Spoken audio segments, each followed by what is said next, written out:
नमस्कार मित्रों। मैं आपका मित्र दीपक कनेजा आप सभी का स्वागत करता हूं आपके सबसे लोकप्रिय चैनल योरकास्ट।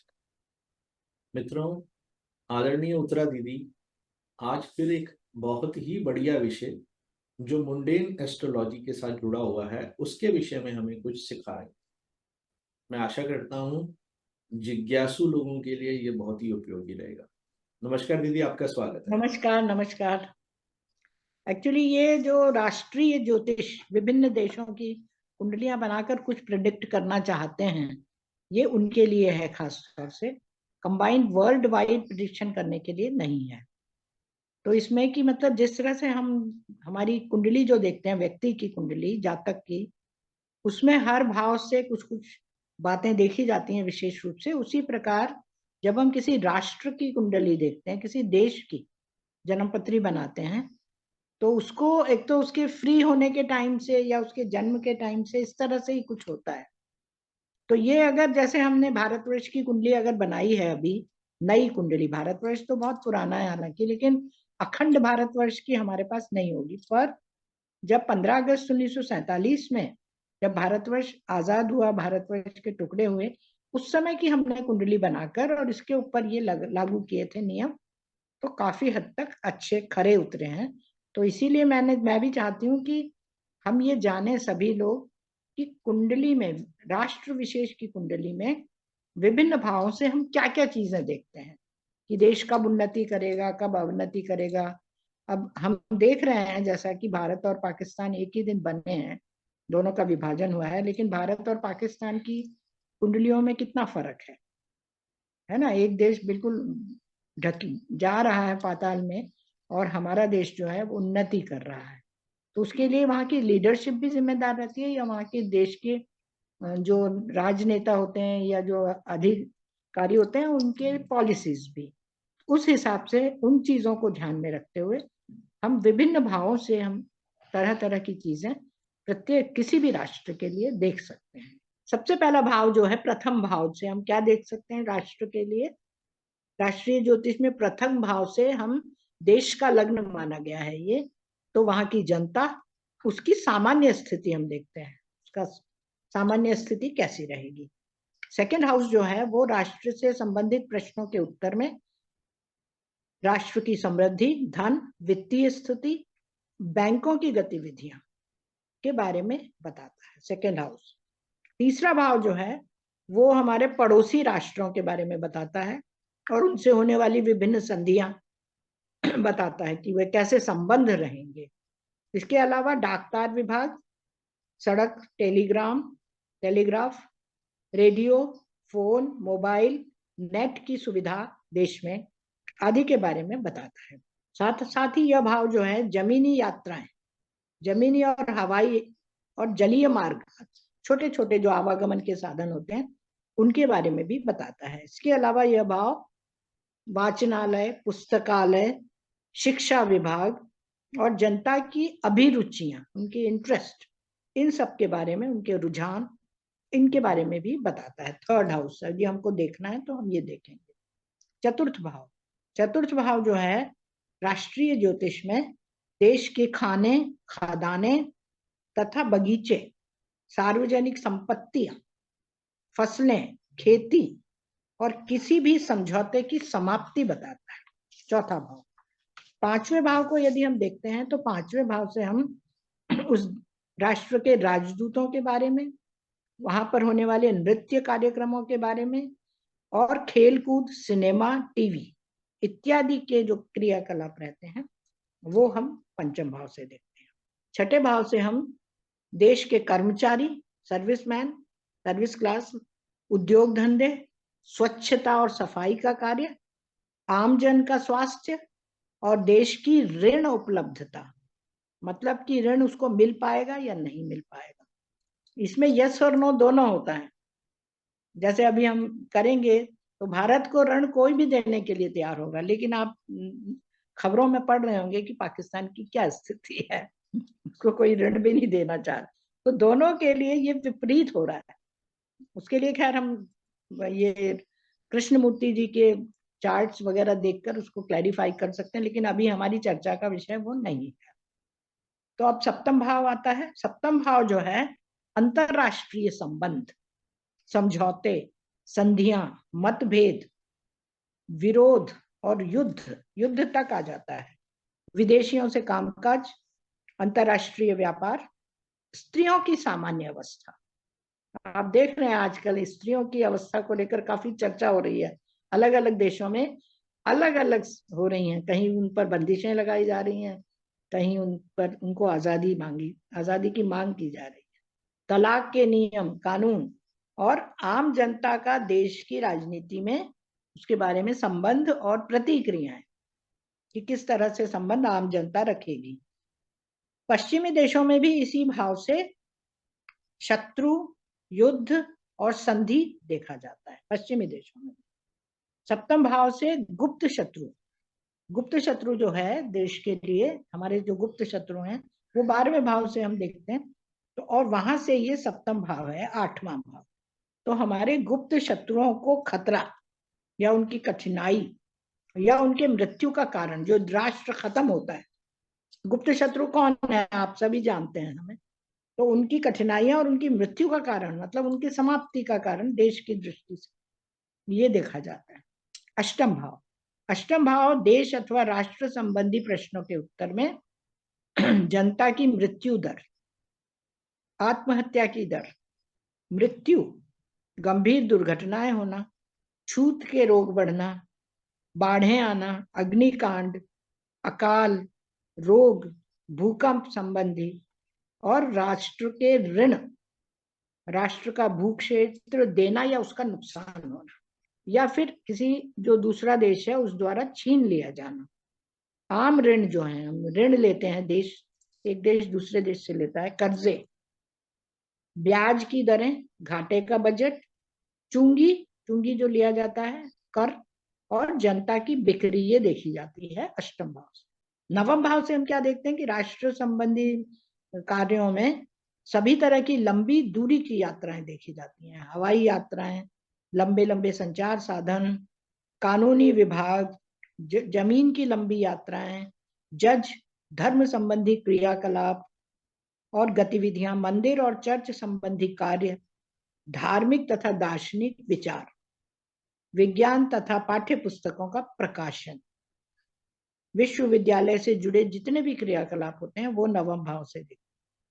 उनका स्थानांतरण, आयात निर्यात, एक्सपोर्ट इंपोर्ट, देश का व्यापार, व्यवसायिक गतिविधियां, शॉर्टवेव रेडियोज, आजकल तो काम में नहीं आते ज्यादा लेकिन हाँ मोबाइल में आ जाते हैं, सुदूर संचार के साधन, केबल या केबल रहित, ये सभी नवे भाव में आते हैं। अब आता है 10वां भाव। इसके अतिरिक्त नवम भाव से देश के कुएं, झीलें, तालाब, मंदिर, मठ, धार्मिक यात्रा या मस्जिद जो भी हैं, धार्मिक भवन, वो सब, शुभ कार्य, धार्मिक कार्य, ये सभी इसी से देखते हैं। दशम भाव, दशम भाव जो है इसमें सरकार के बारे में सामान्य रूप से देखा जाता है, राज्य का अध्यक्ष या राष्ट्र का अध्यक्ष, राजा, राष्ट्रपति, ये सारे। इसके अतिरिक्त जो पार्टी कार्यालय के राष्ट्रीय नेता होते हैं, कोई भी पार्टी, उच्च पदाधिकारी, राष्ट्र का सम्मान, उसकी एकता, उसकी क्रय शक्ति, क्रय और राष्ट्रों के मध्य उसकी स्थिति भी इसी भाव से देखी जाती है। राजनीतिक सत्ता और स्थिति का ज्ञान भी हम इसी भाव से देखते हैं। अब आता है एकादश। एकादश भाव जो है राजनीतिक ज्योतिष शास्त्र में संसद या उसके समकक्ष विधानसभाएं और सरकार की विभिन्न शाखाओं के बारे में जाना जाता है। इसका अधिकार विधानसभा, लोकसभा, राज्यों के निचले सदन जो होते हैं, विधान परिषद या कह सकते हैं राज्यसभा, उनके बारे में, राज्यों के कॉरपोरेशन, म्यूनिसिपैलिटी, जिला बोर्ड, पंचायत या इसके समकक्ष जो भी कार्यकारिणी होती हैं उनको हम देखते हैं। विभिन्न राजनीतिक पार्टियों के संबंध, कानूनी प्रक्रियाएं, सरकार की नीतियां और योजनाओं के बारे में भी हम इसी भाव से देखते हैं। ये भाव अंतरराष्ट्रीय मित्रता या दो देशों के बीच आदान प्रदान से भी जुड़ा है कि आपस में वो क्या लेन देन कर रहे हैं। इसी से संगठन, इसी भाव से विभिन्न कंपनियों के स्टोर, सरकारी संगठन, संस्थाएं, संस्थान भी देखे जाते हैं। यह भाव सरकार और देश की और उसके सहयोगी देशों के धन, संपत्ति, लाभ इत्यादि के बारे में भी जानकारी देता है।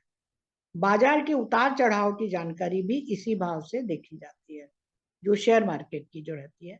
सरकारी ऋण, विद्युत कंपनियां और गैस कंपनियां, खेती, जमीनी, किसानी आदि विषयों के बारे में भी इसी भाव से जानकारी प्राप्त की। द्वादश भाव जो है राष्ट्रीय ज्योतिष में सभी प्रकार के परोपकारी कार्य, चैरिटी से जुड़े हुए, क्योंकि 12वां भाव व्यय भाव भी है।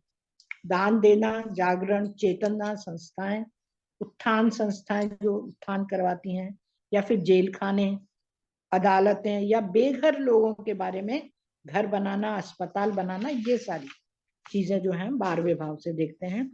देश के सामान्य अपराध, जासूसी, गुप्त आंदोलन, राष्ट्रों के बाहर से जो गुप्त आंदोलन ऑपरेट करते हैं जितने भी तरह के, वो सारी चीजें भी इसी भाव से देखी जाती हैं।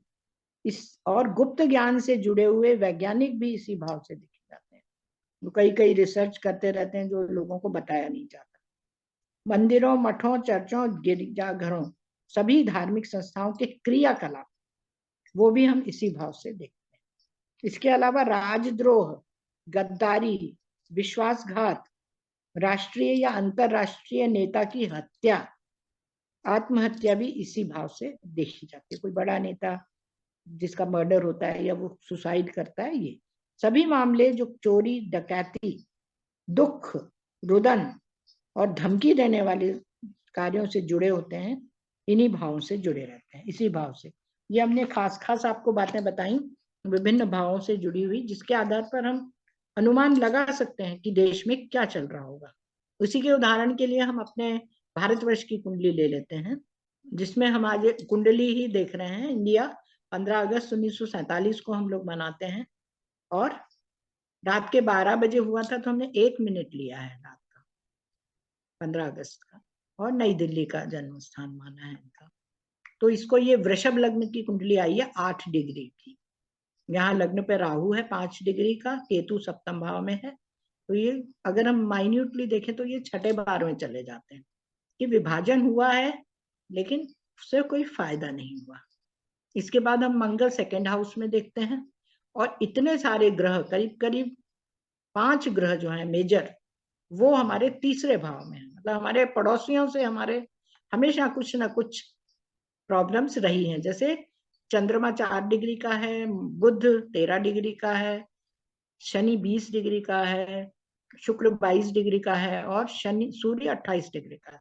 तो शनि और सूर्य, शुक्र, ये दोनों तो काफी पास पास ही हैं।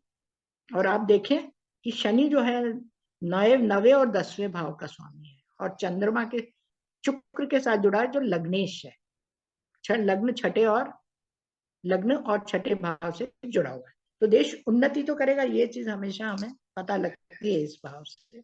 अब हम देखते हैं गुरु इन हमारा छठे भाव में बैठा हुआ है, तुला राशि का। इस तरह से जो ये कुंडली है, इसको हम देख ले रहे हैं कि एक बहुत ही वो बना हुआ है। अब हम इनकी दशा और इनके क्रियाकलाप देख लेते हैं, दशाएं कब कब क्या क्या चली हैं। जैसे हमारा चंद्रमा जो है शनि के नक्षत्र में था, तो हमारी चंद्रमा शनि की महादशा में देश का विभाजन हुआ एक तरह से। तो 10 साल 8 साल के करीब रहा शनि की महादशा। उसके बाद बुध की महादशा चली।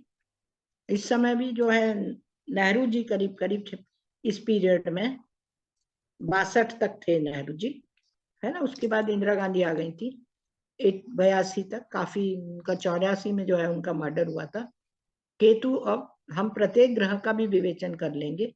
उसके बाद इनकी शुक्र की भी महादशा हमारी आई है 89 से। उस समय में भी कुछ बीच बीच में उन्नति भी हुई।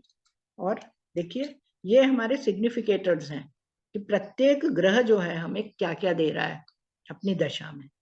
तो जैसे हम शुक्र की भी देखें तो शुक्र देखिए, एक देश को बलवान कर रहा है, 2 3 6 मतलब प्रयास भी कर रहा है, और 4 भी है। तो इन सब भावों से जुड़े हुए जो हमने कार्य आपको बताए हैं, उन सब कार्यों से संबंधित उन्नति भी हुई है। 2009 तक हम ये नहीं कह सकते कि कुछ भी उन्नति नहीं हुई है। उन्नतियां हुई हैं, लेकिन संघर्ष भी हुए हैं, परेशानियां भी हुई हैं। फिर हम सूर्य की महादशा देखते हैं जो 9 से 15 तक थी। इस समय सूर्य भी जो है 2, 3, 4, 5, 6 इन भावों से ही जुड़ा हुआ है ना। तो इन भावों से संबंधित जो क्रियाकलाप है वो ज्यादा हुए। और सूर्य के अंतिम चरण में 2014 में जो सरकार है वो बदली है। मोदी जी की जो सरकार आई है वो 2000 इसके सूर्य के अंतिम चरण में आई है, मतलब शुक्र की महादशा इसमें सूर्य में तो अंतिम आ जाता है इनका शुक्र का अंतर। शुक्र से पहले आप एक मान लीजिए केतु, उसके बाद चंद्रमा की चल रही है। अब हम चंद्रमा को यदि इसमें देखें तो देखिए आप, तीसरा, चौथा, 10 और 11 इन भावों से जुड़ा हुआ है। मतलब ये भाव सारे हमारे देश के उन्नतिदायक हैं जब 10 और 11, क्योंकि चंद्रमा शनि के नक्षत्र में है और शनि 10वें और 11वें भाव का स्वामी और तीसरे भाव में है, इसलिए ये तीसरा भाव। तो इस काल में हम जो है 2014 के बाद से अभी हमारी उन्नति बहुत ज्यादा हुई है और काफी हद तक हमें देश में प्रतिमान प्रतिष्ठा देश को विदेशों में भी मिली है। ये हमारी देखने वाली चीज है। तो इस प्रकार हम कह रहे हैं कि हमने एक सामान्य कुंडली बनाकर और उसमें इस तरह से जो सिग्निफिकेटर्स हैं, कारक जो हैं, उनको माइन्यूटली निकाला कि वो किस नक्षत्र में है, किस भाव के स्वामी है, नक्षत्र स्वामी कहाँ जो बैठा हुआ है। तो ये आता है चार्ट जो है ABCD, और उसके आधार पर हम ये कह सकते हैं कि हम हमारे देश की कंडीशन वो भी देख सकते हैं कि 25 तक निर्विरोध अभी भी हमारा देश जो है उन्नति करता रहेगा, कोई परेशानी वाली बात नहीं है। उसके बाद जब मंगल की महादशा आएगी तो मंगल को यदि हम देखें तो मंगल जो है 2, 7 और 12 से जुड़ रहा है। तो मंगल चूंकि बहुत अच्छा हमें दिख रहा है, या तो बहुत परोपकार के काम होंगे या षड्यंत्र होंगे या कुछ, 12वें भाव से हम ये कह सकते हैं। क्योंकि मंगल जो है, मंगल सेकेंड हाउस में है हमारा, है ना, और 7 डिग्री मतलब राहु के नक्षत्र में है, और राहु 12वें भाव में चला गया है कस्प कुंडली से। हालांकि वो शुक्र का भी एजेंट है, तो शुक्र के कार्य भी करेगा वो मंगल, लेकिन मंगल थोड़ा उत्तेजित ग्रह भी माना जाता है, गर्म। तो हो सकता है कि वाद विवाद वगैरह की जो बातें हैं, घटनाएं हैं, वो अधिक ज्यादा हों, लेकिन पैसा भी आएगा देश के लिए और खर्च भी बहुत होगा। ऐसी ये चीजें हम देख सकते हैं। और सप्तम भाव से संबंधित क्रियाकलाप जो हमने आपको अभी बताए हैं, उनकी भी काफी आवृत्ति हो सकती है। तो इस तरह से हम इन लक्षणों के आधार पर किसी भी देश के बारे में यदि हमें उसका जन्म समय तारीख वगैरह पता है तो हम पता लगा सकते हैं।